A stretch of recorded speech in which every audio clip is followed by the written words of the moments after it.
going on, guys? I'm about to check out this video from Candace Owens. She's going to be speaking on Nikki Haley, which I'm not an expert on, so maybe I get some new information.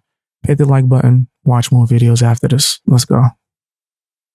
I have to say, I perhaps underestimated Nikki Haley in Iowa. I mean, she did come in third place, but I was surprised that anybody turned out to vote for her. And it turns out that the reason that Nikki Haley got votes is because Democrats are crossing over and voting for her. And Nikki understands that. Of course, she understands that if she wants to secure even more Dem votes, she's going to have to lean into the race narrative. Listen to Nikki Haley doing exactly that as she sat down with an NBC reporter to talk about her childhood. Let's hear what she had to say. We were the only Indian family in our small southern town.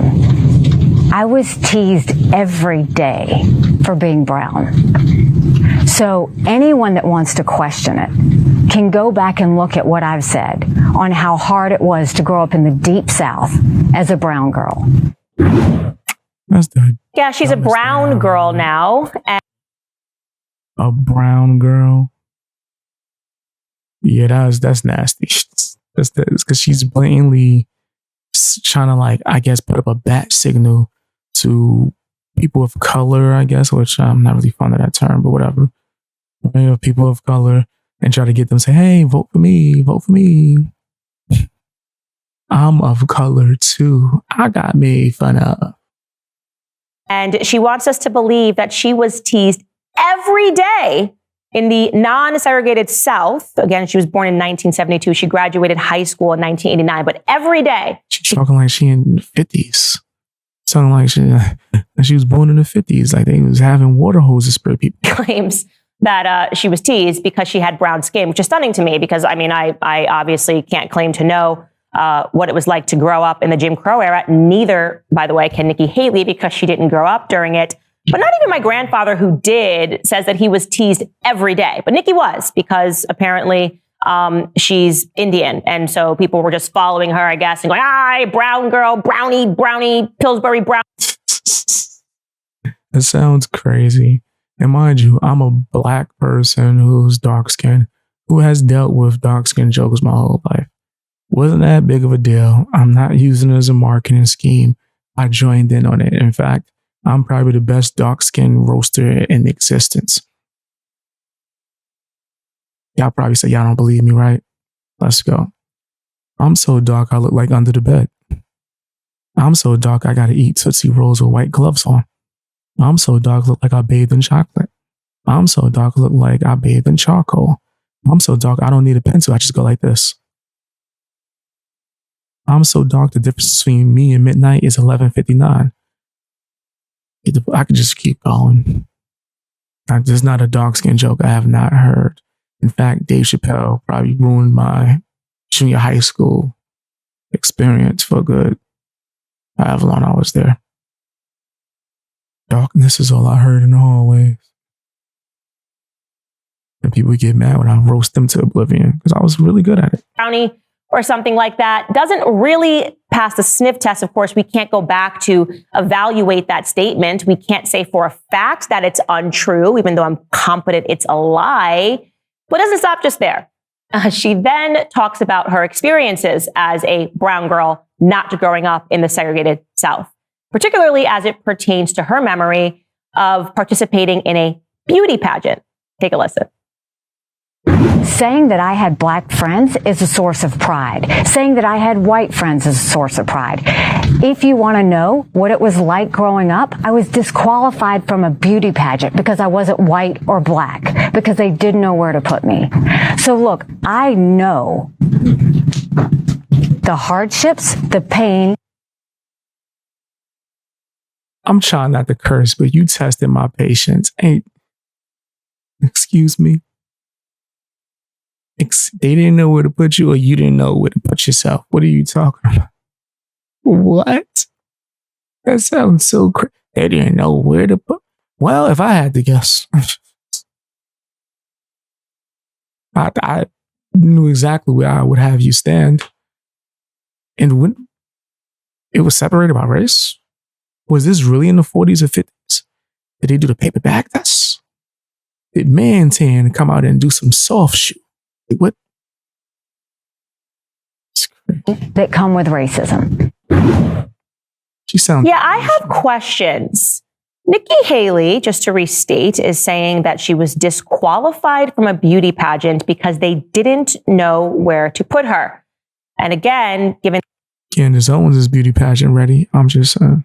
That she was born in 1972, I would assume she began enrolling in beauty pageants around 1980, unless she was an infant. That just doesn't pass the sniff test. So I decided to investigate that because somebody said that she mentioned this same story in a book that she had written in the past, that despite the fact that, again, the South was desegregated, that they disqualified her from a beauty pageant. So I'm imagining that she walked in and said, I would like to participate in this. And they said, no, because you are neither white or black, and we believe in segregation. But that's not the story that she tells. I was able to find it in her 2012 book. That is crazy. Like, nah, I don't know what you are. Entitled Can't Is Who hosted that damn contest? George Jefferson? Not an Option. She tells the story of her beauty pageant days. She says that her and her sister, by the way, were 4- and 8-year-old contestants in the We Miss Bamberg pageant in South Carolina. And here's what she says exactly. To this day, I'm not sure why my mom decided it was a good idea to enter Simi and me in the pageant. We weren't really a family that put a lot of stock in those kinds of things. But I remember that I wore a roughly white dress. My talent, such as it was singing. And my song was This Land Is Your Land. I remember my brother Mitty playing in the band. This is crazy. What does this got to do with her being a good president at all, right? Why did she choose to highlight this? Not Candace, Nikki. Why was this like something that she wanted to prove how black or whatever? And below the stage as I sang my song. He watched me and started laughing when I forgot the words. After all the little girls had performed, they lined us all up on stage. The little white girls were on one side, the little black girls were on the other, and Simi and I were in the middle. The pageant traditionally had 2 winners, a black queen and a white queen. But before they revealed who the winners were, the organizers of the pageant said they had an announcement to make. They called Simi and me out of the line and said, "We don't have a place for you." Then they thanked us and handed us gifts. That's funny. That happened to me when I was in, not because I was black. When I was in junior high school, they had a talent competition and everybody rapped and sang and danced. And I was the only weirdo. I was like, I actually know magic. And I did magic. Like, I hope no one ever has that footage. And if they did, I wouldn't be ashamed. But they told me that the only reason why I didn't win is because there was no magic category. But then after that, they started like just grouping everything on the best entertainer. By that point, I didn't feel like going and performing again for them. I got a beach ball. I didn't understand. And I think that last sentence is really important, that she did not understand. Because here's the thing. If the pageant has rules that you must be either black or white, they probably wouldn't have allowed you to perform This Land Is Your Land. They probably wouldn't have allowed you to compete. They would have disqualified you from the beginning. Nikki Haley. Yeah, that's why that doesn't really make sense. Or one of the main reasons of why that don't make no damn sense. Has a habit of just not quite understanding things. I've said this from the beginning. She's kind of surprising me in the way that Kamala Harris surprises me, in that I was shocked by how actually stupid Kamala Harris was. Until she started talking, I realized that there's not much sense that's guiding her. And I have felt the same about Nikki Haley throughout this campaign. Candace is going in. Especially when she got on stage and said that ridiculous statistic about that if you spend an hour and a half on TikTok, you'll basically become Adolf Hitler. Nothing stopped her brain from saying that doesn't make sense. Similarly, as she's thinking about her childhood, nothing has stopped her all of these years from realizing, hey, wait a minute. If they had rules that said that you had to be either black or white to compete, why would they have allowed me to compete in the first place?